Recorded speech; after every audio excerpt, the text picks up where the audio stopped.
Beleza, pessoal? Bom, nessa sessão de vídeos a gente vai falar sobre o exercício 5 da lista 4. Alguns alunos enfrentaram algumas dificuldades para entender o desenvolvimento dessa demonstração e me pediram para que eu fizesse ela por vídeo. Então é isso que a gente vai fazer. Esse exercício ele é o teorema 6.16 do livro. E está no capítulo 4, o axioma das paralelas. Lá no livro, essa demonstração está feita. Só que, como eu comentei com vocês, eu pedi para vocês fazerem esse exercício abrindo essa demonstração, as passagens dessa demonstração que o livro não fez, e entender como ela funciona. Esse é um teorema muito importante e vamos fazer ele aqui, beleza? Bom, bora lá. O que diz o enunciado?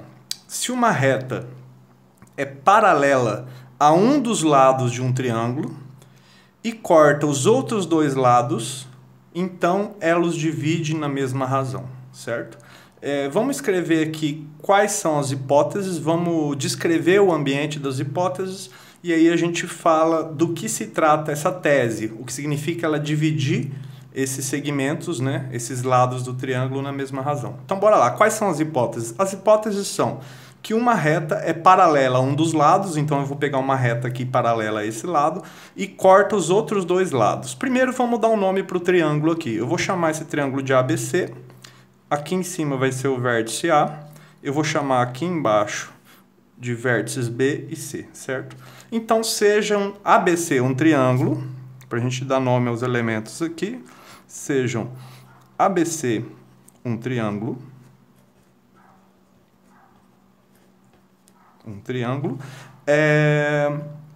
e aí eu vou considerar uma reta paralela ao lado BC aqui, cortando os outros dois lados, certo? Eu vou chamar ela de reta R, só para dar um nome aqui. E R, uma reta paralela ao lado BC, eu vou escolher ela paralela ao lado BC, pode ser qualquer um deles, né? Então, seja um ABC um triângulo e R uma reta paralela ao lado BC, a qual vai cortar os lados AB e AC, certo? Então, essa reta, a qual corta os lados AB e AC, certo? Nos pontos, vou dar nome aos pontos. Vamos desenhar aqui já o que a gente já descreveu na hipótese, né? Das hipóteses. Então, seja ABC um triângulo, R uma reta paralela ao lado BC, por esses pontos aqui que eu já escolhi. Então, a reta R estaria aqui. R uma reta paralela ao lado BC, seria essa reta aqui.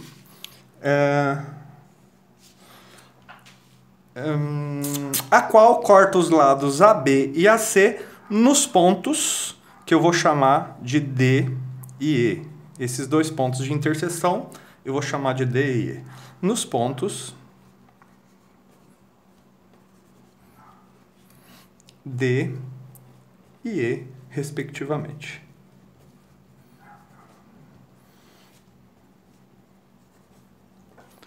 Beleza? Bom, esse é o ambiente das nossas hipóteses. A gente considerou um triângulo e uma reta R paralela ao lado BC, que corta os lados AB e AC nos pontos D e E. Fechou? Essas são as nossas hipóteses. Qual é a nossa tese? Agora a gente tem que mostrar que essa reta R divide esses dois lados, AB e AC, na mesma razão. O que significa isso? Vamos escrever aqui o que a gente precisa mostrar, que é a nossa tese. Mostremos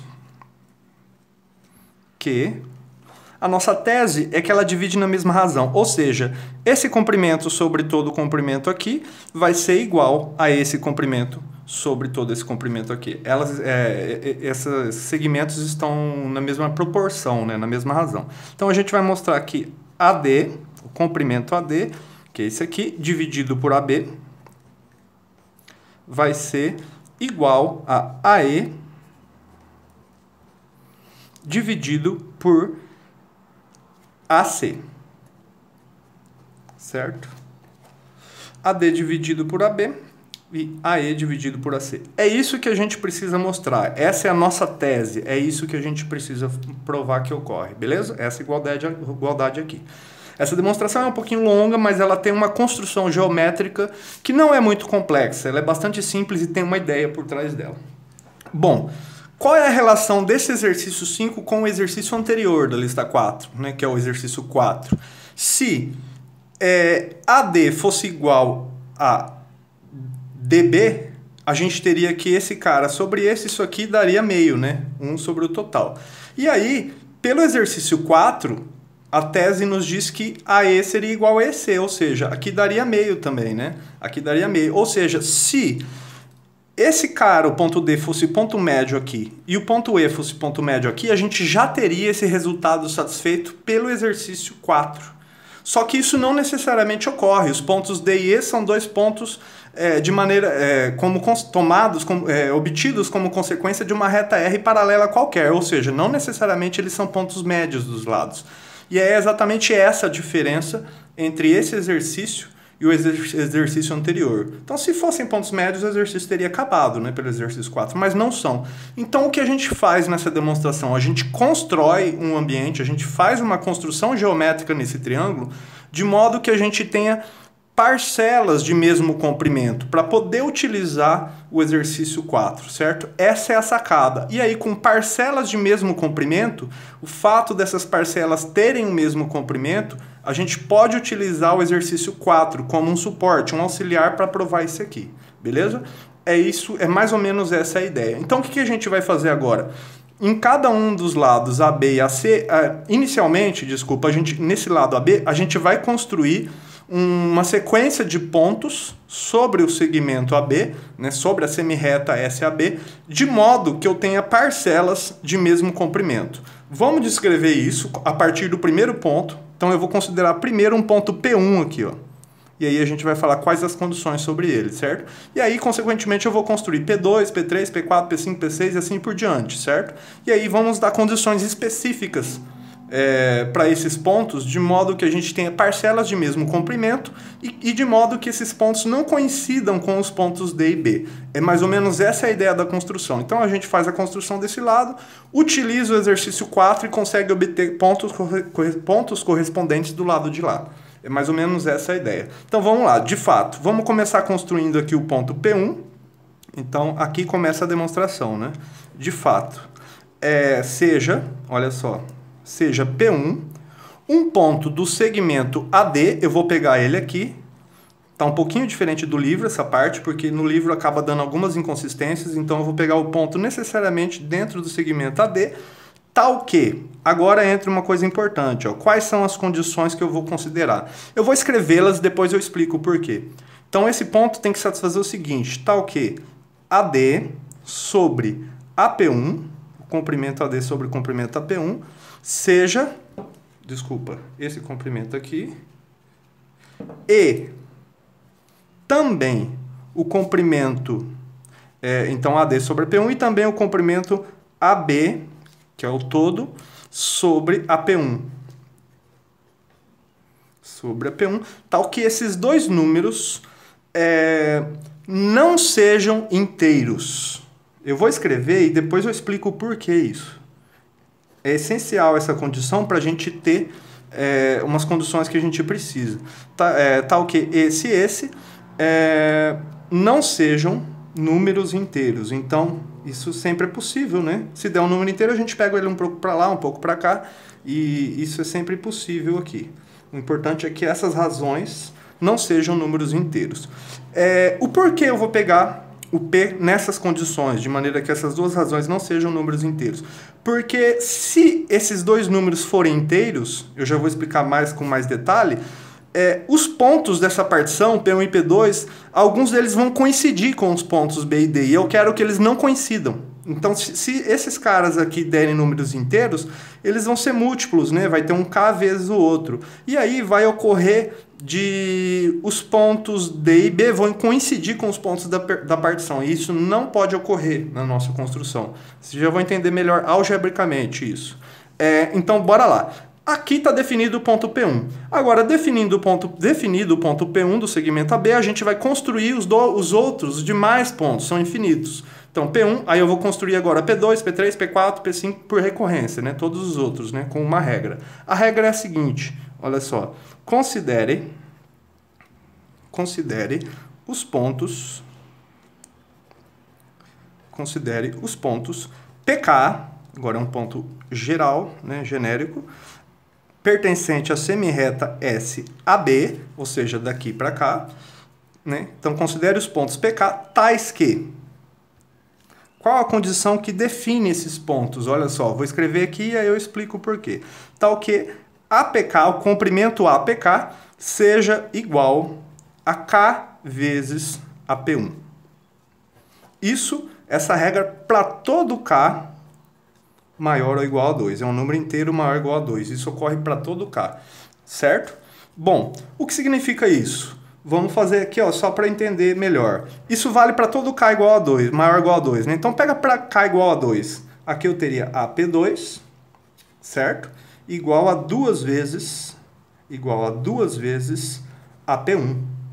Olha só, ou seja, o AP2 vai ter o dobro do comprimento de AP1, então ele vai estar exatamente aqui. Ou seja, eles têm o mesmo comprimento. Esse tem o dobro do comprimento desse, certo? AP2 tem o dobro do comprimento de AP1. Para K igual a 3, eu teria AP3, certo? Igual a 3 vezes AP1 nessa regra. Ou seja, o AP3 estaria aqui, ó, né? O P3, né? O P3 estaria aqui. AP3 é o triplo de AP1, ou seja, todos esses segmentos com essa regra têm o mesmo comprimento, né? E assim por diante. APK seria K vezes maior do que AP1, certo? Com isso, a gente já constrói todos eles, olha só. Aqui estaria o P4, desculpa. Aqui estaria o ponto P5, aqui estaria P6 e aqui estaria P7. Isso prossegue infinitamente, mas nos interessa só até o P7 nessa representação geométrica. Isso é só uma representação geométrica, certo? Esses pontos aqui são pontos genéricos, P2 e P6. Beleza? Com isso, a gente entende por que esses caras aqui não podem ser inteiros. Por quê? Se esses caras aqui fossem inteiros, a gente teria que o AD, por exemplo, seria um múltiplo de AP1, ou o AB seria um múltiplo de AP1. Se eles são múltiplos de AP1, eles são exatamente algum dos PKs, porque os PKs são os pontos que são tais que APK é múltiplo de AP1. Ou seja, se esses caras, um deles fosse inteiros, D ou B coincidiria com algum dos PKs. E isso a gente não quer que ocorra, certo? Ou seja, com essa regra e tomando nessas condições os pontos P1, P2 e assim por diante, a gente garante que os pontos B e D não vão coincidir com os pontos da partição, ou seja, com os pontos PK, beleza? É isso que a gente fez aqui. Então a representação seria uma coisa desse tipo. Bom, se a gente tomou desse tipo, então a gente sabe, como B e D são distintos desses pontos da partição, a gente garante que tanto D quanto B vão estar entre dois pontos da partição, certo? No exemplo aqui, D estaria entre P2 e P3 e B entre P6 e P7. Então existem MN, no caso seria 2 e 7, mas é MN de modo geral, ali é só uma representação geométrica. Então, assim, existem, olha só. Então, é uma construção interessante e bem sólida, né? Assim, existem MN pertencentes aos inteiros, né? Tais que, olha só, tais que o ponto D está entre PM e PM mais 1, concorda? No caso aqui, esse aqui, o P2 seria o PM. Na representação, o P2 seria o PM, certo? Ou seja, M seria 2. E, além disso, o ponto B está entre PN, para um dado N, e PN mais 1, que são dois pontos consecutivos da sequência. Certo? Isso ocorre graças à construção que a gente considerou, certo? Bom, com isso, o que a gente tem aqui, ó? A gente teria uma escala, né? Desse tipo aqui, ó. Aqui estaria o A, colocando a escala, aqui estaria o PM e aqui estaria o D, e aqui estaria PM mais 1. Aqui estaria o D e aqui estaria o PM mais 1. Aqui estaria o A, aqui estaria o PN. Isso aqui, essa representação diz respeito a isso aqui, né? D está entre PM e PM mais 1, e o B está entre PN e PN mais 1, certo? Bom, o que ocorre? Isso aqui é só uma representação, né, para a gente entender. Vamos pôr o D aqui embaixo. O que ocorre aqui? A sequência, como o D está entre PM e PM mais 1, a gente tem o D aqui dentro na sequência. Aqui está o ponto A, então eu estou representando esse lado aqui. Aqui é a mesma coisa, B entre os dois. Então a gente vai ter o seguinte, colocar entre parênteses. APM, o comprimento APM vai ser necessariamente menor do que o comprimento AD, né? Porque isso ocorre, que necessariamente vai ser menor do que o comprimento APM mais 1. Certo? Isso ocorre porque D está aqui. E a mesma coisa aqui embaixo, né? APN vai ser menor do que AB, que vai ser estritamente menor do que APN mais 1. Certo? Pronto. Com isso a gente obteve essas desigualdades. Agora, o que a gente faz? A gente está querendo estabelecer uma relação de ordem aí, a gente quer limitar inferiormente e superiormente essas duas parcelas, né? Esses dois termos. A gente quer limitar inferiormente e superiormente esse cara e também esse cara. O que a gente está fazendo aqui é obter uma cota inferior e superior para esse cara, AD sobre AB. E aqui estão eles, né? Aqui está o AD, aqui está o AB. E aí a gente está estabelecendo uma cota inferior e superior para esse cara, né? A gente quer obter uma cota inferior e superior para o quociente, certo? Então o que a gente faz agora? A gente vai colocar isso em função dos P1s, né? Do P1. Então a gente substitui isso aqui. Então vamos fazer aqui, ó. Como consequência, o que a gente pode fazer aqui, ó? Desse modo, eu vou usar o que a gente já fez aqui de guia. Desse modo, o que a gente pode obter? Vamos lá. Essa igualdade, a gente substitui isso aqui, ou seja, APM seria igual a M AP1. Ou seja, aqui a gente teria M AP1, certo? Esse cara é o cara M AP1. Aqui a gente mantém o AD. E aqui, APM mais 1 seria M mais 1 vezes AP1. M mais 1 vezes AP1. Por que eu estou fazendo isso? Porque aqui eu majorei com PM e PM mais 1. Aqui eu consigo deixar só em função de P1, né? Que é um cara fixo. Então, essa desigualdade aqui ocorre disso aqui. E a mesma coisa para de baixo. Aqui eu teria N vezes AP1, N vezes AP1, N vezes AP1, menor estritamente que AB, que por sua vez é menor estritamente que A, substituindo aqui, eu teria N mais 1 AP1, certo? Esse cara é N mais 1 AP1. N mais 1 AP1. Olha só. Certo? Pronto. Consegui majorar, ou seja, obter cotas inferior e superior fixas, né, em função de P1 para AD e AB. E aí agora eu trabalho essas duas desigualdades, todas essas desigualdades que a gente tem aqui, para conseguir uma cota inferior e superior para o quociente AD sobre AB, que é esse cara aqui. Então o objetivo é uma cota inferior e superior para esse cara e depois para esse cara. Bom, bora lá. Agora vamos manipular essas expressões aqui. Como que fica isso? Como a gente pode trabalhar isso? Assim, o que eu posso fazer para majorar o quociente aqui? Obter cotas inferior e superior para o quociente. Bom, vamos olhar primeiro para essa desigualdade aqui, ó. Certo? Dessa desigualdade, eu tenho que comparar com a de baixo, né? Para obter uma cota superior para o quociente. O que eu posso fazer? Eu tenho que relacionar elas, né? Primeira coisa, eu posso multiplicar aqui por n e multiplicar aqui também por n. A desigualdade se mantém, olha só. Multiplico n vezes AD. Vocês já vão entender por que eu fiz isso.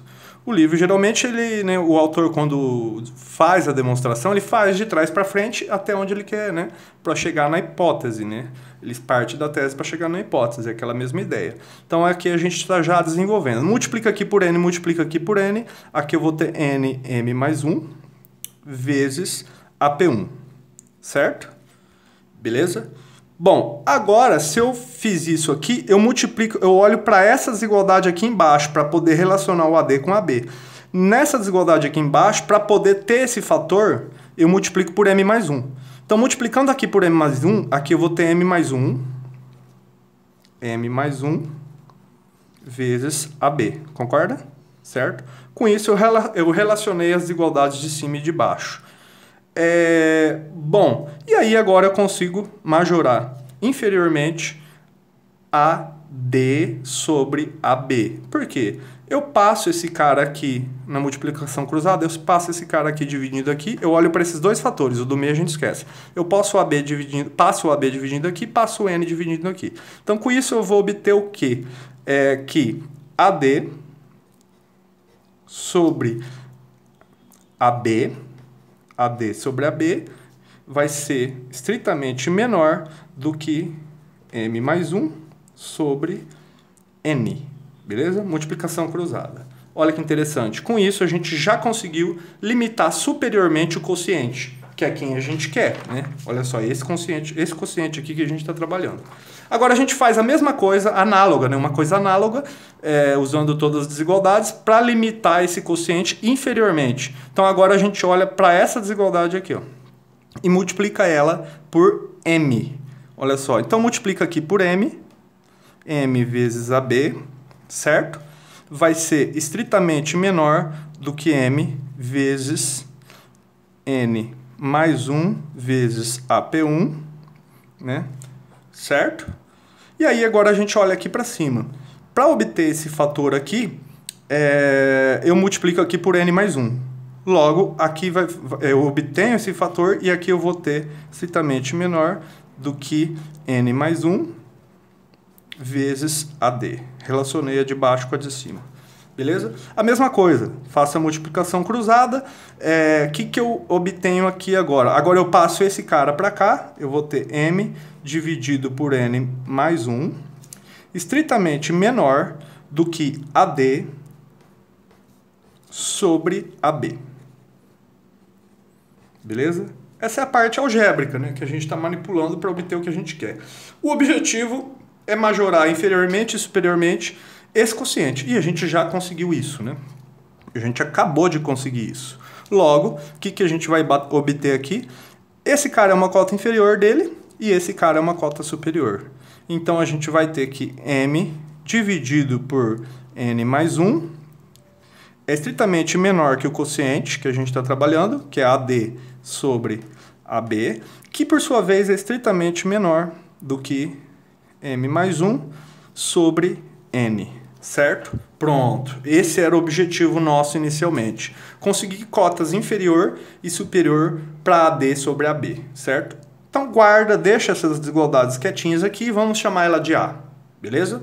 Bom, isso a gente já conseguiu. O objetivo aqui agora vai ser fazer uma construção análoga para o outro quociente, né?